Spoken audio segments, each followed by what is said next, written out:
Bonfire Night, also known as Guy Fawkes Night, is celebrated in the UK on November 5th. The tradition dates back to 1605 when Guy Fawkes and a group of conspirators attempted to blow up the Houses of Parliament in what's known as the Gunpowder Plot.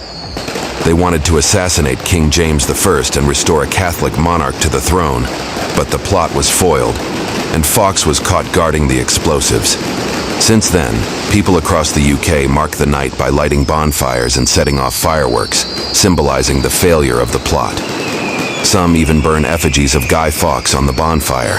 It's a night filled with color, community, and history, as families gather to enjoy the spectacle of fireworks lighting up the autumn sky.